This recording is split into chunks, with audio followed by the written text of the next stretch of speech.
السلام علیکم 7 کلاس آپ کا آج کا جو ہم نے چیپٹر سٹارٹ کرنا ہے وہ ہے چیپٹر نمبر 2 ہسٹری پارٹ کا دا مغل امپائر کنسولیڈیشن کہتے ہیں مغل امپائر کو مضبوط بنانا، اس کو مستحکم کرنا۔ اس میں بچے مغل بادشاہ ہمایوں کے بعد اس کا بیٹا اکبر، جس کا پورا نام ابوالفتح جلال الدین محمد اکبر تھا، جو کہ 1542 میں پیدا ہوا۔ محمد اکبر، شہنشاہ اکبر بھی جس کو کہا جاتا ہے، یہ 14 سال کی عمر میں تخت پہ بیٹھا، کیونکہ اس کے باپ ہمایوں کی وفات کے بعد 1556 میں 1556 میں جب یہ تخت پہ بیٹھا تو اس وقت یہ ایک لوتا وارث تھا تخت کا، اور اس کی عمر صرف 14 سال تھی، اور جب تک یہ بالغ نہیں ہوا اس کا ایک وزیر اور ایک گارڈین بیرام خان، جو کہ ایک آرمی چیف بھی تھا، وہ اس کے تخت کی حفاظت کرتا رہا، اس کے ساتھ مل کے تخت چلاتا رہا ایک نائب کی حیثیت سے۔ اکبر اور راجپوت کے درمیان شروع سے ہی بہت سے تنازعات چلتے آئے، کیونکہ راجپوت اس وقت نارتھ ویسٹ انڈیا کے اوپر حکومت کر رہے تھے، لیکن اکبر جو ہے وہ اس کو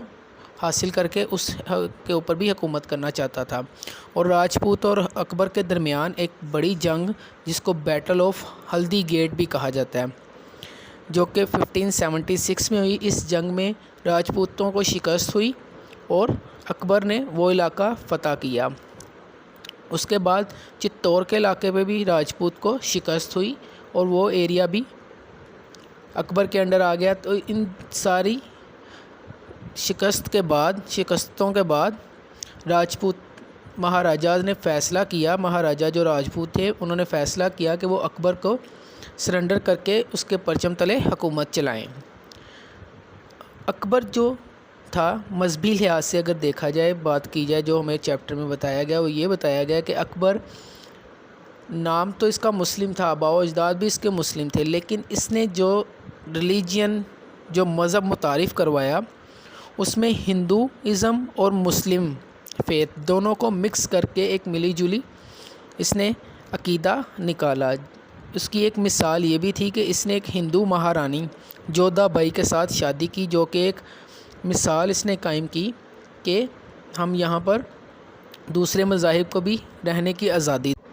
اکبر کو اس کی ریاست کے لوگ ذل الہی کہہ کر پکارتے تھے، جس کا مطلب تھا شیڈو آف گاڈ، یعنی کہ دیوتاؤں کا سایہ یا عکس۔ تو اسی کے دین الہی کے چلتے، جس کو توحید الہی بھی کہا جاتا ہے، بہت سے مسلم علماء کرام اور جو صوفی بزرگ تھے وہ اس کے خلاف انہوں نے تحریک بھی چلائی کہ اکبر جو ہے وہ اسلام کا ایک غلط تصور پیش کر رہا ہے لوگوں کے سامنے، حالانکہ اسلام اس کے برعکس ہے۔ اکبر نے اپنے دور حکومت میں بہت سے ایسے کام کیے جو کہ نان مسلمز کے لیے بہت زیادہ بینیفٹ دیتے تھے، جیسے اس نے ایک ٹیکس جو کہ نان مسلم پے کرتے تھے اس وقت، وہاں پہ مسلم جگہوں پہ رہنے کا جزیہ جس کو کہا جاتا ہے وہ اس نے ختم کر دیا، اور وہ ختم کر کے وہاں پہ ان کو مکمل آزادی دی کہ آپ اپنی عبادت، اپنا رہن سہن یہاں پر بغیر کسی بھی روک ٹوک کے کر سکتے ہیں۔ مغلیہ حکومت کے دوران ہی ایک تحریک چلی جو کہ 7ویں صدی میں شروع ہوئی تھی، بھکتی موومنٹ جس کا نام تھا۔ یہ ہندو بھکتوں کی طرف سے چلائی گئی تھی، جو کہ ہندوازم کی کتاب بھگوت گیتا جو ہے وہ اس کو ماننے والے تھے، ان کی طرف سے یہ تحریک شروع کی گئی تھی 7ویں صدی میں، لیکن 15ویں سے لے کے 17ویں صدی تک اس تحریک نے اب عروج پکڑا نارتھ اور ایسٹ انڈیا میں، کیونکہ پہلے تو یہ صرف ساؤتھ انڈیا کی طرف تھی، جس کے اندر کیرلا، تمل ناڈو وغیرہ یہ ایریا شامل تھے، لیکن بعد میں یہ نارتھ اور ساؤتھ کے علاقوں میں بھی بہت زیادہ مشہور ہوئی اور بہت زیادہ اس نے اپنا زور پکڑا۔ اس میں یہ تھا کہ ہندو جو تھے اپنے دیوتاؤں کے پوجا کرتے تھے اور اس کے بارے میں اپنے ارد گرد کے علاقوں کے لوگوں کو بھی بتاتے تھے، یعنی کہ اکبر نے اپنے دور حکومت میں ہندوؤں کو بہت زیادہ